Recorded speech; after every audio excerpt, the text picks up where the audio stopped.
Suivez le journal avec STM Transport Voyageurs. Une nouvelle façon de voyager.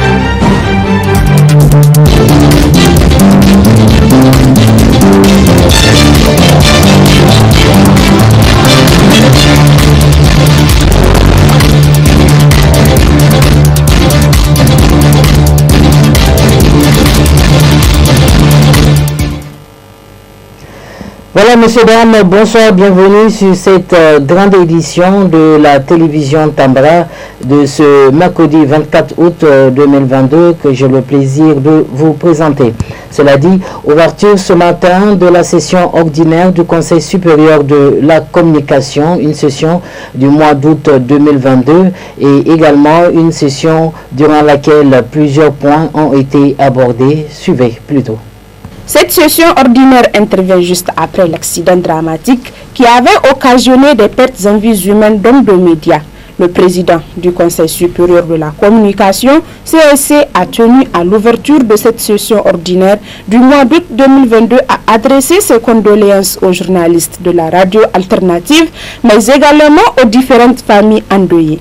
Durant cette session, le président du CSC rappelle que l'accent sera mis sur deux points essentiels. Cette session se tient également au moment où nous nous apprêtons à accueillir à Niamey la réunion des experts juristes des instances de régulation des médias des pays membres de l'UEMOA et de la Guinée. Cette rencontre d'échange qui se tiendra les 30 et 31 août prochains vise l'harmonisation des redevances des fréquences radioélectriques exploitées notamment par les médias audiovisuels et les bouquets. Mesdames et messieurs les conseillers, le projet d'ordre du jour de la présente session s'articule autour des points suivants. Examen et adoption du procès verbal de la session du mois de juillet 2022. Information sur le CSC.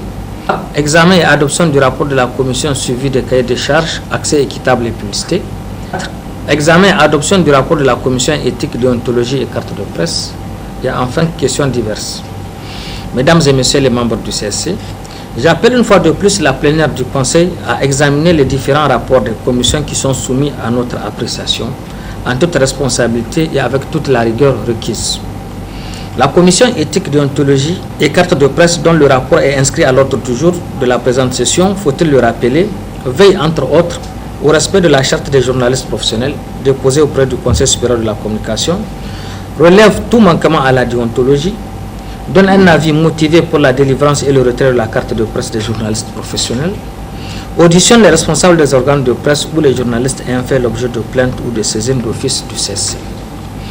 La commission suivie de cahier des charges, accès équitable et publicité, quant à elle, est chargée de proposer à la plénière les modalités d'accès équitable et effectif aux médias d'État, de veiller au respect des cahiers des charges des médias, de dresser des rapports détaillés et formuler des recommandations à la plénière et proposer des sanctions motivées en cas de manquement à l'éthique et à la déontologie.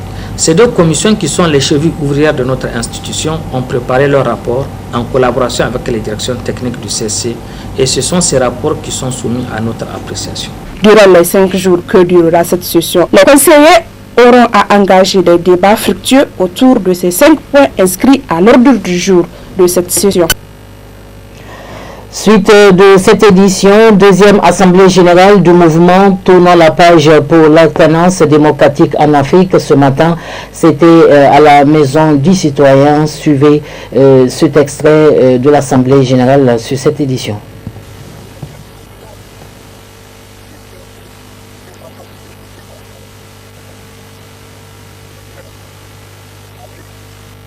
Que notre organisation, au nom de notre organisation, nous avons été lauréats du prix des droits de l'homme de la République. Nous avons lancé cette coalition avec le soutien des partenaires.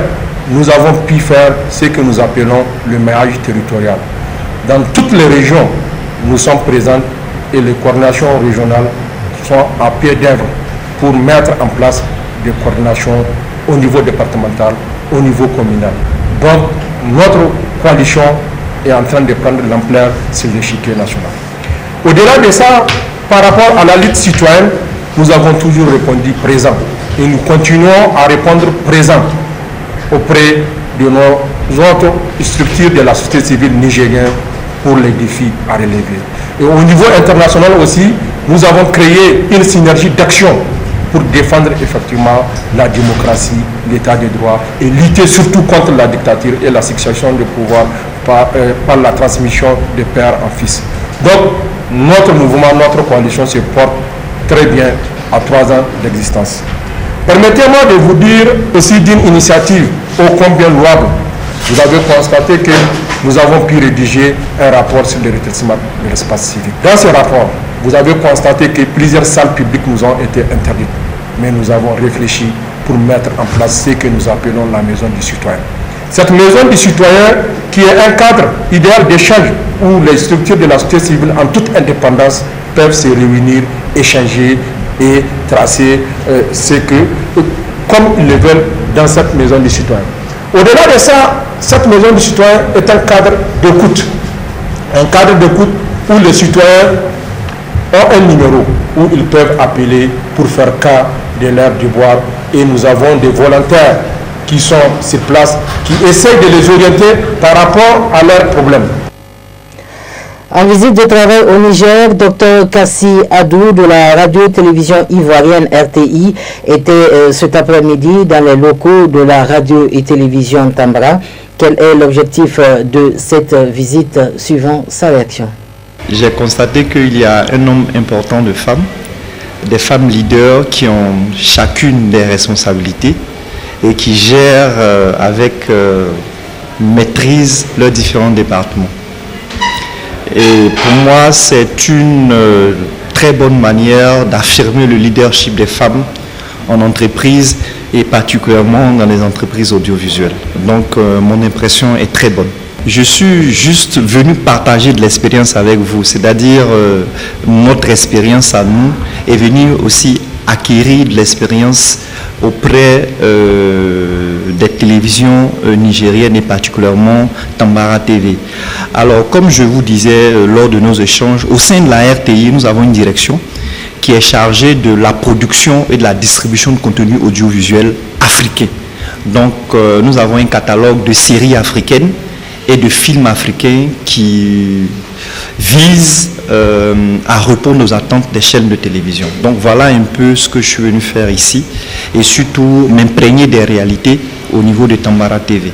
Alors il y a 2 choses qui m'ont marqué, c'est que Tambara défend une ligne éditoriale qui est orientée vers les femmes et les enfants, les jeunes, qui constituent l'essentiel de la population africaine et nigérienne de manière particulière. Et deuxièmement, ce sont des femmes qui sont ouvertes au monde et qui abordent les sujets qui concernent toute la société. Et justement, nos programmes répondent aux attentes de ces femmes, de ces jeunes et de ces hommes, parce que ces séries-là abordent des sujets de société. Donc, nous sommes en phase avec vous. J'en ai parlé avec le promoteur qui est basé à Abidjan. Et quand je lui ai déroulé notre ligne éditoriale et notre stratégie de collaboration, il m'en a aussi parlé et nous sommes en phase. Et notre souhait, c'est que les négociations puissent s'approfondir lorsque je vais arriver à Abidjan pour que, Inch'Allah, on puisse parvenir à un accord. Et je suis convaincu, je suis croyant comme vous, j'ai la foi que avec le temps, nous parviendrons à un accord. Suite de cette édition, lancement ce 23 août à Ayeru des activités du projet de fixation de dunes. C'est un projet mis en œuvre par l'ONG Gagel Soudou en collaboration avec l'Organisation internationale du travail. Le commentaire est signé Rali Hassani et Abdul Moumouni Abdraman. C'est le village de Baybatan, la commune rurale d'Ayeru, qui a été retenu pour le lancement des activités du projet d'appui au développement des moyens de subsistance durable, respectueux des principes et droits fondamentaux au travail en faveur des réfugiés et demandeurs d'asile du Mali et du Nigeria et des populations au Niger. Ce projet vise un objectif particulier.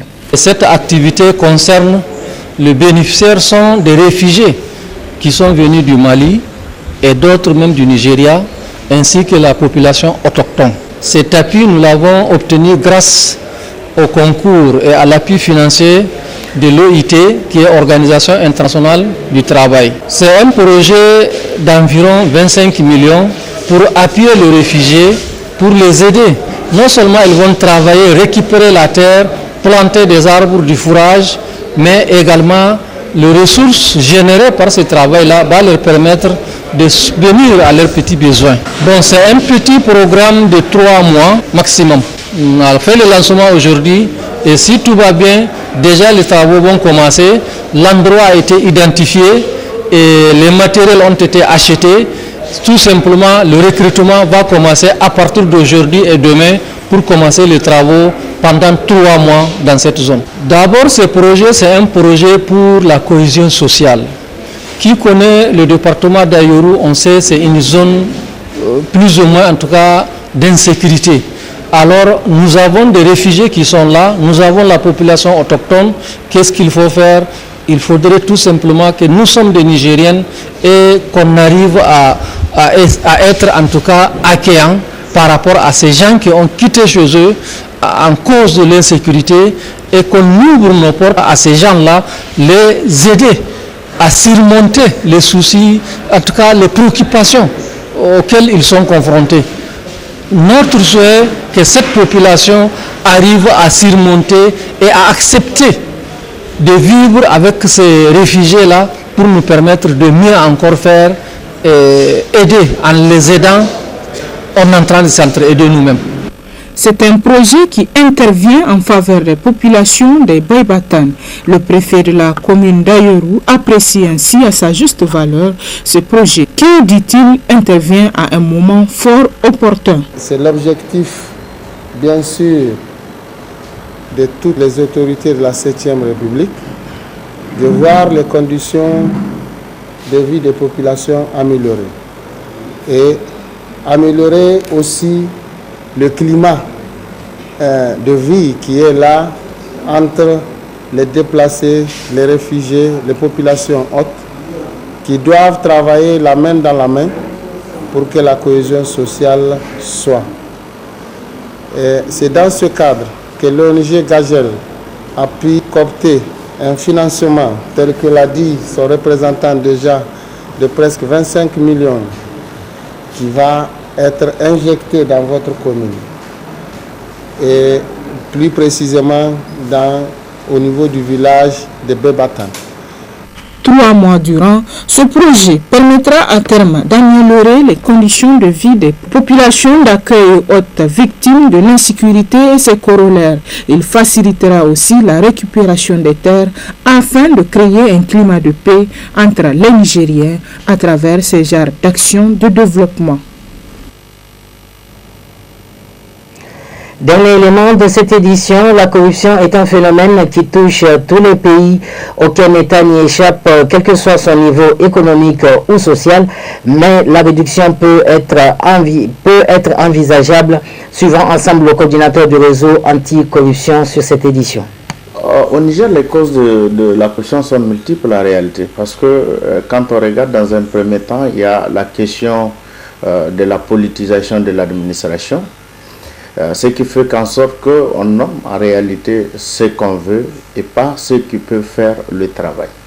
Ça, c'est un premier aspect. La deuxième des choses, c'est que c'est le déni des institutions de la République. Lorsque les 3 pouvoirs en réalité sont sous tutelle d'un seul pouvoir, au lieu que chaque pouvoir puisse jouer conformément à son rôle, selon le principe de la démocratie, qui est le pouvoir exécutif, législatif et le pouvoir judiciaire. Lorsque ces 3 pouvoirs, chacun n'arrive pas à jouer son rôle, ça, là aussi, en réalité, c'est une défaillance qui nous amène à la corruption. Lorsque notre pays, le Niger, en réalité, malgré des dispositions qui sont claires, qui sont prises en compte dans les codes aussi, ou les dispositions internationales telles que la Convention des Nations Unies contre la corruption, aussi la Convention africaine de prévention et de lutte contre la corruption et le protocole de la CEDEAO sur la bonne gouvernance que le Niger a adopté. La mise en œuvre en réalité de ces textes au niveau national fait défaut. Donc, ça rend pauvre en réalité un État et ça rend vulnérable un État et ça retarde le développement d'un pays. Voilà, messieurs, dames, ici prend fin cette édition de ce 24 août 2022 sur la télévision Tambra. Les programmes continuent sur votre télé de proximité. Excellente nuit à tous. Au revoir.